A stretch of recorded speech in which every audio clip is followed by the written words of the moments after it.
In last week's video, we talked about 6 D&D monsters to terrify your players. However, I am pretty confident I could scare your pants off with any monster in one of those books on the shelf back there. How about the Snallop here? Okay, all of them except for that one. What about these here animal crackers? Yeah, I can work with that. But seriously, there is so much more to running a scary game or a horror game than picking a scary monster. So let's talk. Hi everybody, my name is Nate and you are watching WASD 20, a channel about tabletop RPGs and fantasy maps. Now this video is sponsored by my good friends at Nerdarchy, who are currently taking pre-orders for their new book, Out of the Box Encounters for 5th edition. It's a big book full of exciting and creative RPG encounters with a foreword by none other than Matt Mercer. The book raised over $250,000 on Kickstarter, and now they're taking pre-orders via their pledge manager with all the Kickstarter rewards and the same Kickstarter price. In addition to the book, you can also get tickets for Nerdarchy the Convention next October in Philly, and they invited me, which I'm really excited about, and a whole bunch of other YouTubers, so check out links to both the book and the convention down below. So in this video, we'll be talking about considerations for running horror-themed adventures for D&D and other RPGs, and yes, I will be mentioning quite a few other RPGs that are particularly suited to horror games. I also think it's important to note that some people just don't enjoy horror, and it might need to be a little bit more of a traditional D&D game with a few horror elements or tropes mixed in. And that's totally fine. Maybe it's a Halloween thing where you just want to have a good time playing a light game with ghouls and vampires and a little bit of that. Or maybe it's a horror game with frequent comic relief. All of this is fine for people who aren't really into that heavy, dark tone.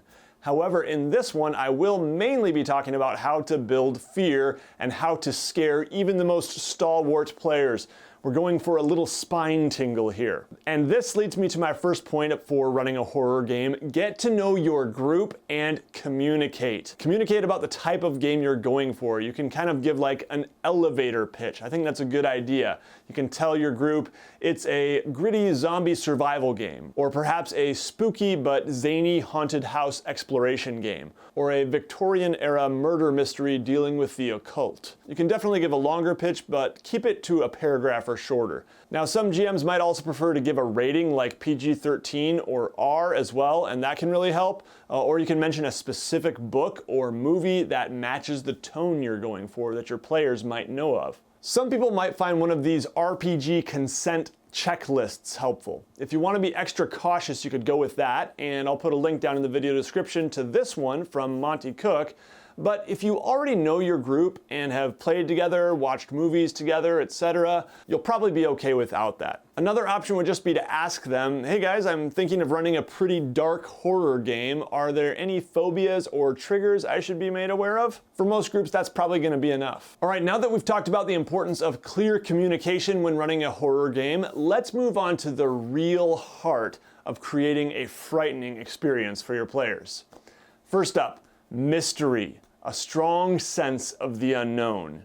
H.P. Lovecraft once said, "The oldest and strongest emotion of mankind is fear, and the oldest and strongest kind of fear is fear of the unknown." So maintaining a strong sense of mystery takes patience and building slowly. But in the case of a D&D game, you also might want to pepper in some action to keep your players engaged. It really depends on your group's tolerance for that slow build, exploring, role-playing, solving the mystery. That could be another thing to include in your elevator pitch, in fact. Maybe you inform your players that this is going to be a low combat game, more about solving a mystery. So getting back to the unknown, rather than seeing things for what they are, you need to show the players little things that they can observe that are just a little bit off. The key here is be descriptive and use the senses. A metallic smell of blood in the air. They hear a distant creak of a floorboard or a banging on the wall. Use these things to build tension rather than just showing your players a frightening monster or scene. In general, that's going to be far less effective. Perhaps the players don't even know what the monster is, but even if they do, you can maintain some unknown. How powerful is this being really? Everyone seems really scared of them. What can they do? One of the best examples of this I ever experienced was in the Provoker's Bleak Wrath, Session 6. I'll put a link right up at the top there. It was not a horror session at all, but my DM, Matt Click, did such a good job of instilling in us a sense of fear and dread upon the arrival of a new NPC. It was our introduction to the villain of the campaign. He didn't really look that frightening. He was an elf of Haldrathine. He had purple eyes and a gruesome scar on his neck. So yeah, a little creepy. He arrived on a drake with a silent companion and wanted to talk peace. But there was such a palpable sense of dread at his arrival just because of how the other NPCs reacted, and also from what we had heard from other NPCs about these elves in previous sessions. So there was some buildup over time. He was really polite and almost warm at times, and still we could tell his intentions were not right. There was so much tension, and my fear of this NPC led to hands down the toughest moral dilemma I've ever experienced in an RPG. It was all masterfully done. So build that tension. Use your other NPCs to reflect fear to your players and be subtle about it.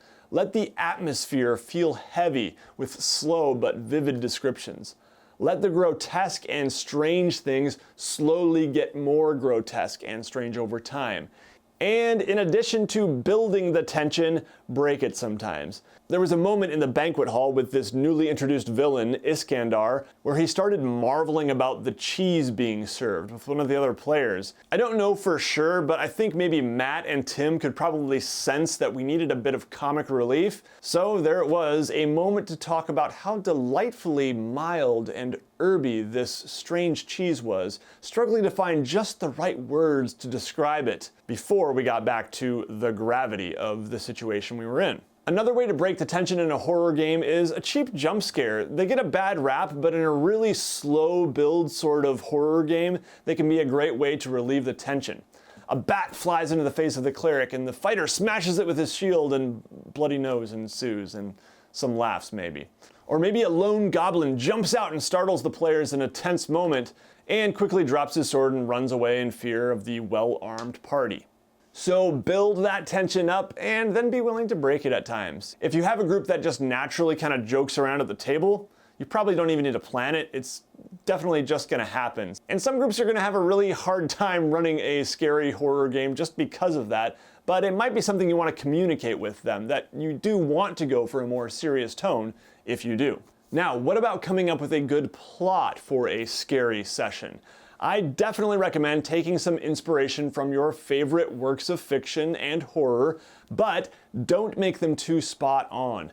Twist things and change the setting and the plot just enough that they won't be recognizable. Another really solid idea is to draw from an actual nightmare or recurring fear that you had as a child, or a true story of something scary that happened to you.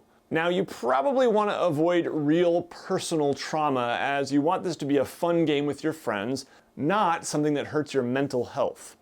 Obviously, when we talk about inspiration, it's also great to talk about pre-written adventures and other RPG books that can help you with this. Things like this book right here, Curse of Strahd, which is set in Ravenloft, the original horror setting for D&D. It's not a short campaign, but it's a really great book, and it's really trying to rekindle some of the magic of the original Ravenloft module. So definitely check out Curse of Strahd if you're going for a dark, gothic horror theme. Another one I've got right back here, whoop, knocking things over.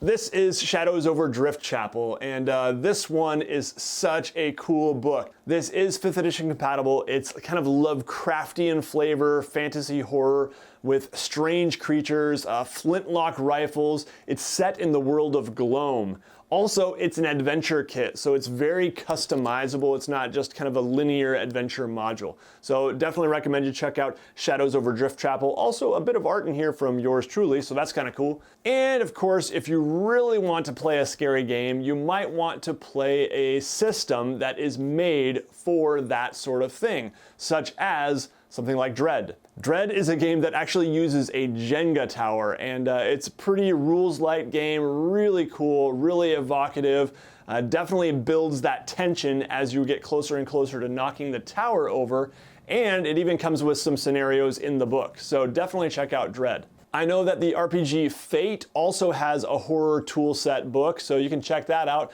There's the World of Darkness games, of course, and of course we have Call of Cthulhu 7th edition. This one is so incredibly well done. Chaosium really nailed it, and they even have a free quick start rules that you can download. I'll put a link down below. It's got a scenario included called The Haunting. So anyway, Call of Cthulhu 7th edition has been incredibly well received and critically acclaimed. I actually haven't played it myself yet, but it is very near the top of my list for games I must play. I have played a bit of Tales from the Loop, and I also know about the newer game called Things from the Flood, and I think these systems work really well for horror games because they're about solving mysteries, and the mechanics are a lot less focused on combat and more on exploration and problem solving, which I think really fits well with a horror game. There are tons more out there that are well suited to scary games, so definitely leave your suggestions down in the comments below. Now let's talk about the actual environment of your game space. You want to set the mood when you're running one of these games, so definitely plan on some lower lighting. Maybe turn off your bright overhead lights and turn on some dim lamps. You could even light a few candles, and for me personally, I often use these LED light strips that I bought, and they're really great in games. They're very versatile. When my players communed with the spirit recently, I hit the lights and turned on a dim blue behind my DM screen. I think it worked pretty well. So these things are cheap, they're flexible, you can change the color, the brightness, they just have a lot of different uses, so I definitely recommend getting some. Link down below.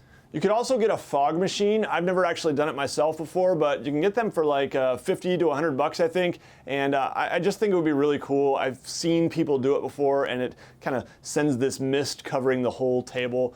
And when you combine it with some lights, you're definitely going to get a cool, spooky effect. In addition to lighting, think about sound effects. I recommend probably not getting too heavy on the music for a horror game, but I have found tons of ambient spooky sound like YouTube videos with howling winds, crackling fires. There's lots of RPG soundboards as well, which are a little more official.